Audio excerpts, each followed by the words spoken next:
Hey everybody, welcome. My name is Marc, and I'm going to be guiding you through a 30 minutes of yin sequence. So you're going to be able to use any props that you have at home. So you might take a pillow in place of a bolster. You might take textbooks or large books in place of blocks. Or you can use blankets and roll them up, or anything else that will give you maximum support. And you can dim the lights if you want to as well, and play some light background music. And then we will go ahead and get started.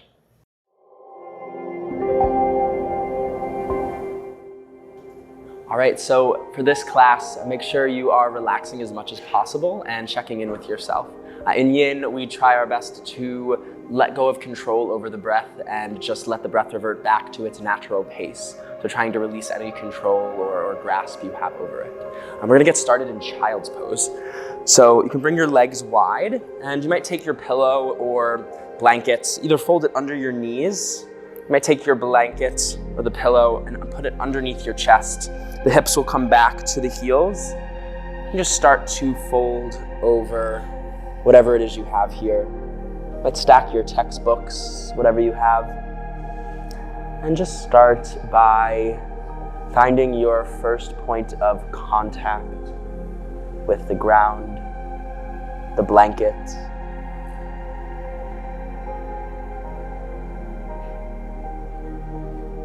And start to settle in here.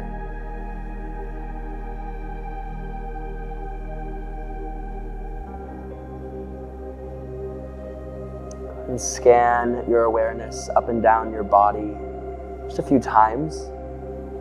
And start to notice where you might be holding any resistance.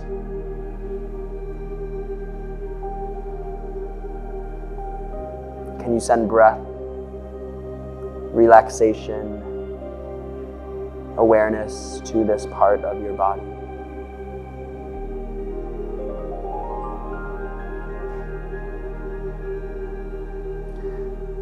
If this is your first time practicing yin yoga, we hold these postures for anywhere from 3 to 5 minutes.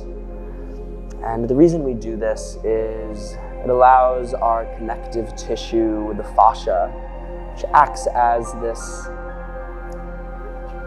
piece of fiber that holds together the muscles, tendons, ligaments. It holds together all of these parts of the body, and it just loosens them. So that way we're able to activate our body's fullest potential.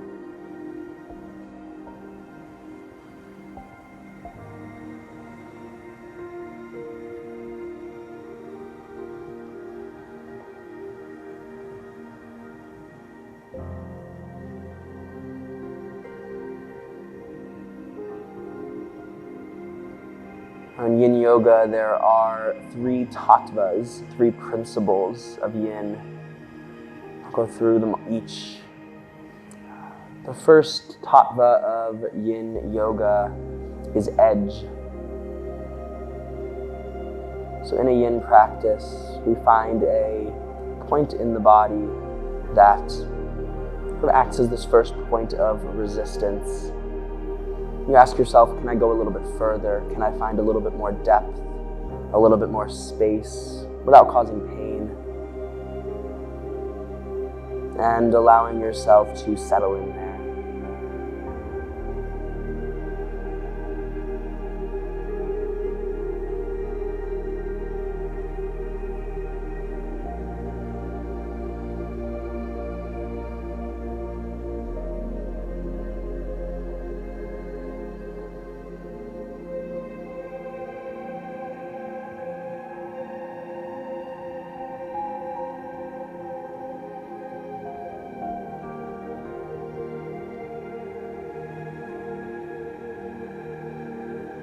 And gently starting to awaken up the body. You can remove your pillow from under your chest or whatever you might have, if anything.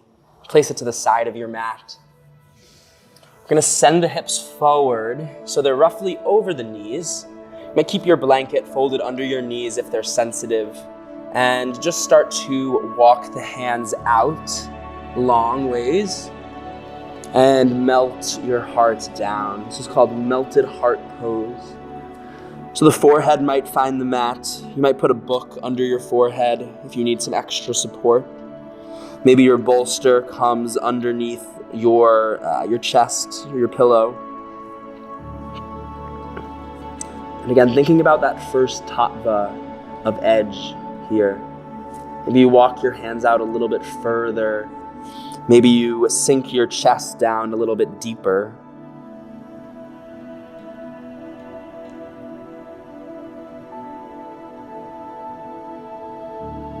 You may take any micro adjustments you need.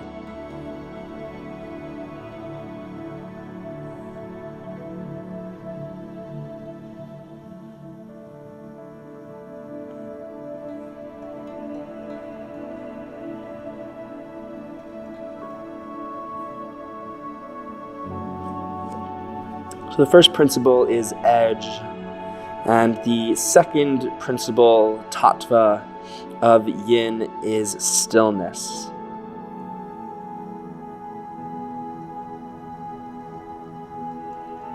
So once you find your edge, that point of resistance, commit to being still, moving the body, moving the breath as little as possible,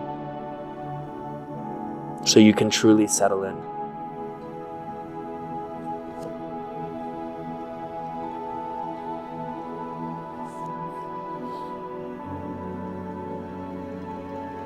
If at any point you feel any pain or sharp discomfort, you can always ease yourself out. You know your body best.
Starting to notice if your mind is drifting in any direction. If there's any unwanted feelings, sensations, seeing if the feeling around the armpit region, the triceps, biceps, forehead can hold your attention.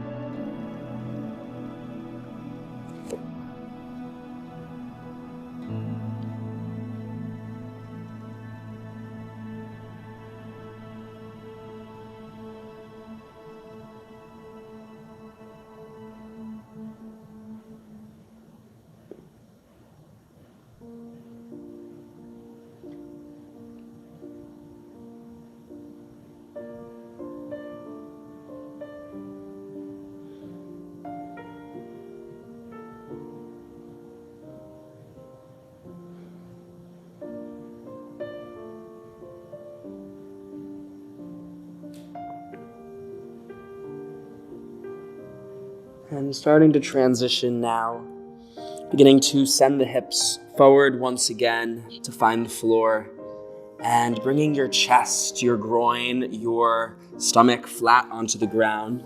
Start to bend your knees into your bottom and just start to take windshield wipers with the legs, releasing the lower spine and opening up the back for our next asana. And we'll meet with the elbows directly under the shoulders. The 10 fingers can be expanded out in front of you. Make sure you press through your forearms, press through all 10 fingers so you're growing through all 3 parts of your spine. Oftentimes we want to sort of collapse in the shoulders and be lazy, but really be intentional about pressing through your forearms, your elbows, and your 10 fingers. And let your gaze come forward. It's called Sphinx pose.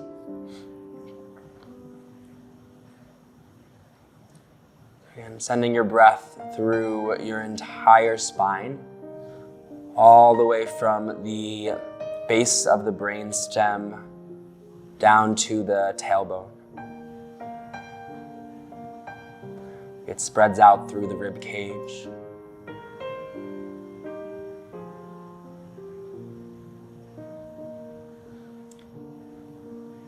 So our first two tattvas, principles of yin, are edge, stillness, and the third and final tattva principle is going to be time.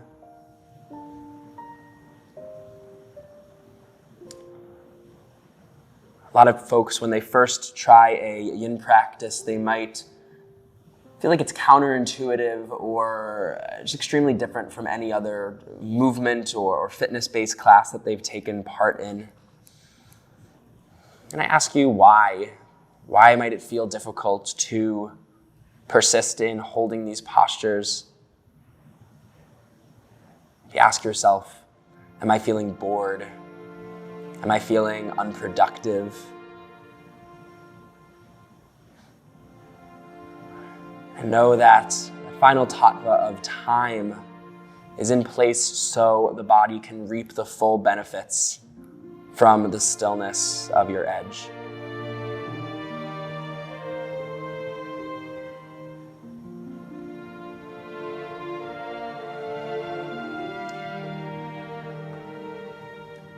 We're roughly halfway through this posture, so option to stay exactly where you are, and that's completely enough.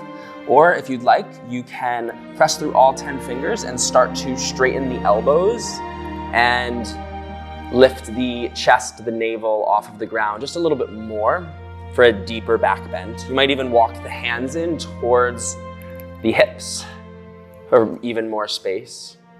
You won't want to put them all the way underneath the shoulders, like for upward facing dog, but a few inches is completely okay.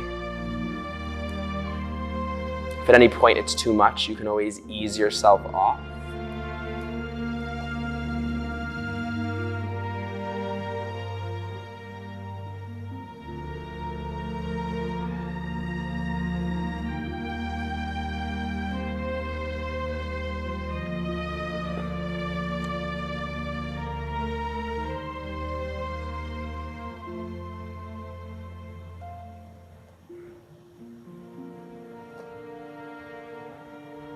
I know at home sometimes it can be a little bit different, so ask yourself if there are any distractions around you. Maybe it's your phone, your TV screen.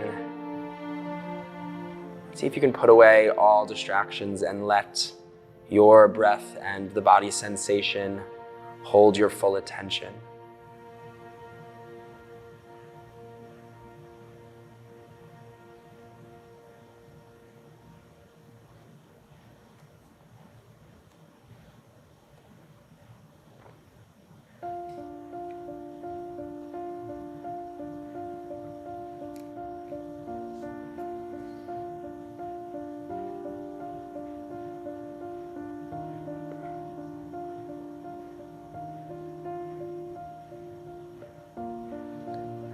Slowly starting to lower yourself down, flat onto your stomach. And make it a journey. Let the transitions be just as meaningful as the process, as the product. And press yourself back into child's pose, where we were to start class. Take one inhale here. And when you release, send the hips forward and walk your knees up roughly towards the center of your mat.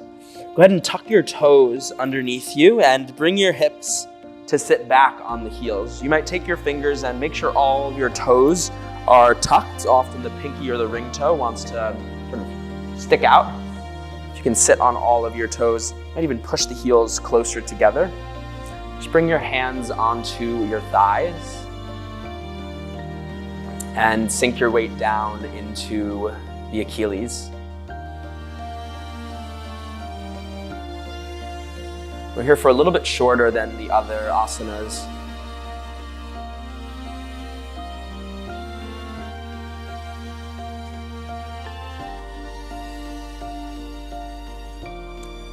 You might feel some firing sensation across the soles of the feet and the toes.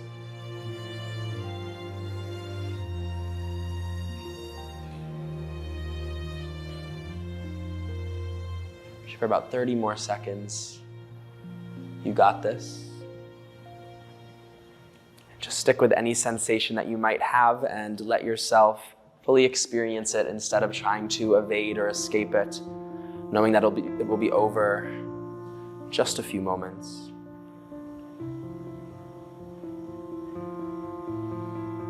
And start to send the hips off of the heels and untuck your toes. Just go ahead and sit back onto the heels. You can walk your hands back. If it's available to you, you might come onto your forearms and just lift one knee off of the ground and then the other. Maybe you lift both off just to counter stretch your toes.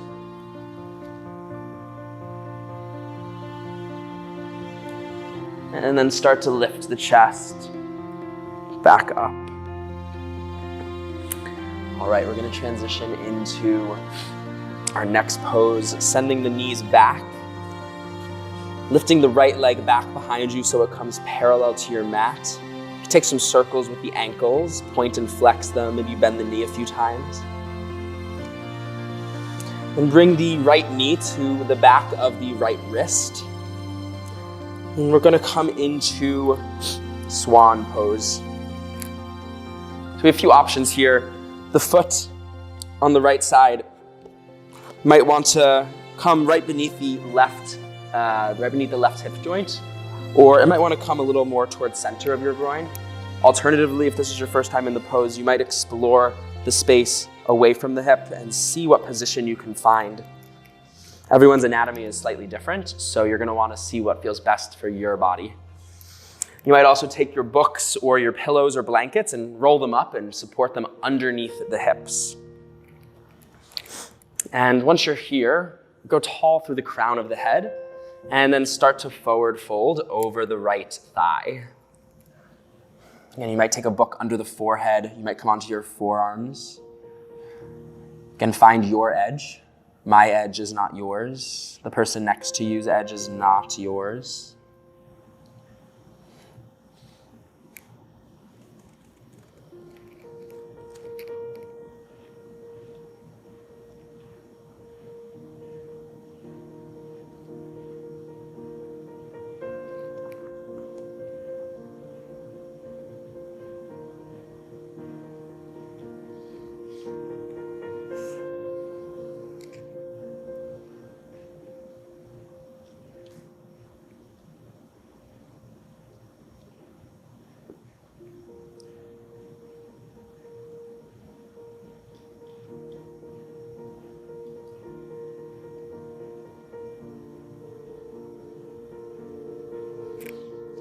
And in Swan here, Swan is up here, sleeping Swan. Down here, we're working into the psoas muscle, right by the hip flexor. And that is the muscle that is constricted while we sit down at a desk or at a computer in the car.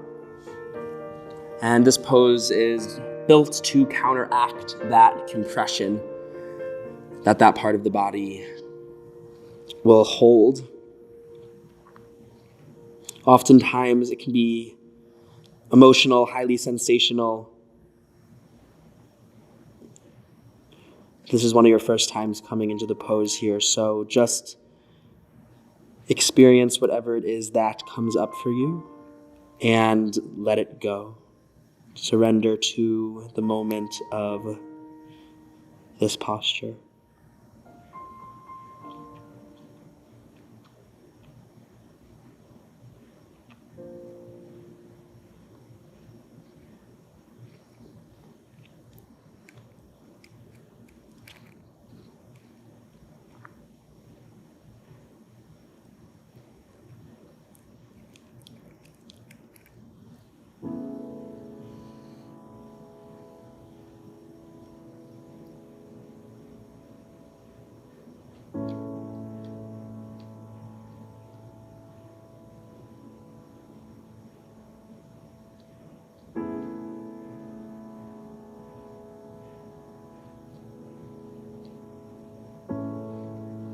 And for some bodies, the sensation either heightens or it will decrease as time progresses.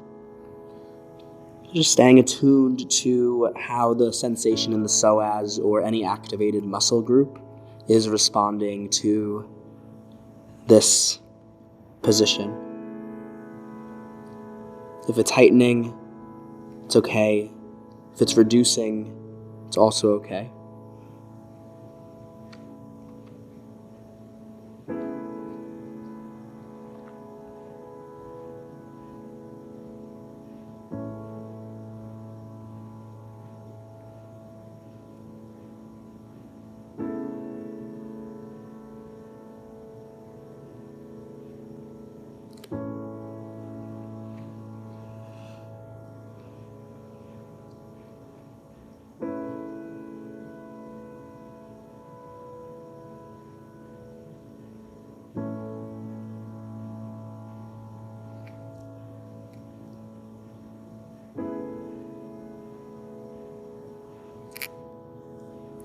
On your next breath in, start to journey your way out, lifting the chest up and slowly falling onto the right hip.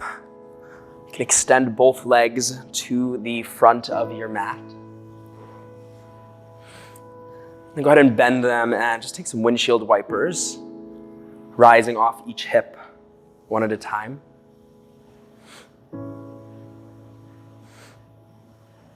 Go ahead and extend the legs once again. We're going to come into caterpillar pose. So we're going to start with the crown of the head shining up towards the ceiling, a flat spine. Think L with your body. You might also roll up a blanket for additional support under you or place a book underneath your hips. Again, there's a lot of different configurations you can take here. I like to put a pillow underneath my legs so they bend. And then start to hinge forward at the hips.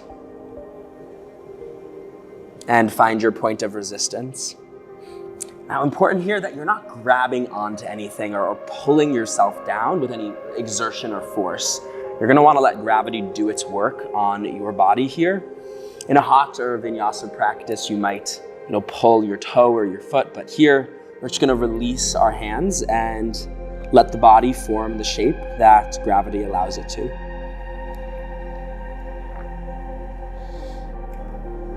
Make sure you're releasing your neck.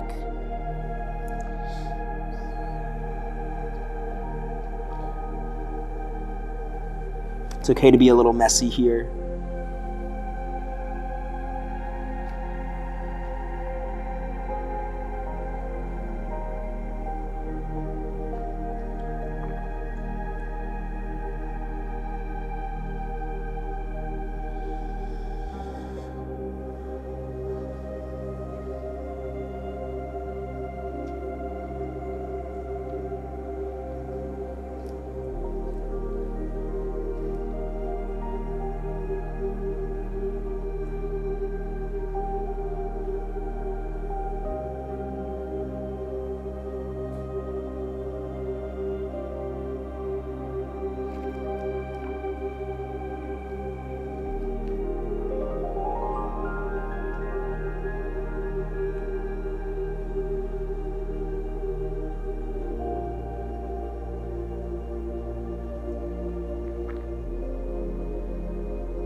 gently start to come out the same way you came in. Moving any blocks you have under your bottom. Just start to lower ourselves back down onto the forearms and release the gaze up towards the ceiling, maybe back behind you. Fish pose. Take a deep inhale. Exhale, release. Start to lift yourself back up. Removing any bolster you have or any blanket or pillow. And coming into Swan on the left side. We'll start in quadricep position. Send the left leg back behind you. Again, take those circles with the knee, with the ankle, whatever you need. And go ahead and feed the left knee to the back of the left ankle and set yourself up here. Now, both sides will likely be different, so you can see what feels different for you. And set yourself up with your blocks. And once you have a spot that you're comfortable with, go ahead and fold over your left thigh.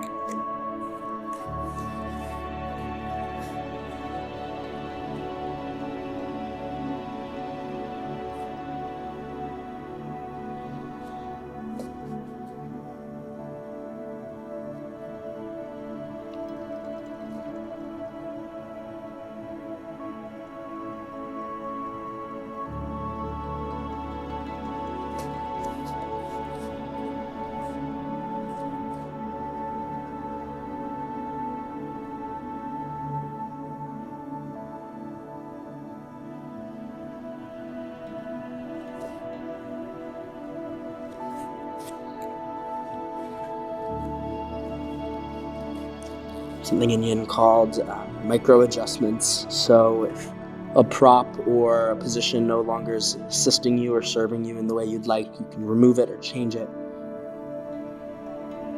And then find your way back to stillness.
And start to make your way back up out of sleeping swan. Pressing the knee off the ground and sending both feet back. Brush through a child's pose for a breath. And then find your way onto your back. Giving the knees one hug into your chest. Taking anything else you need before extending the legs and the arms and finding final shavasana. You might wrap yourself in a blanket. You might place a blanket under your hips or a pillow under the head. Make yourself comfortable in your cocoon here and stay here for as long as you need. Thank you for joining me tonight. Namaste.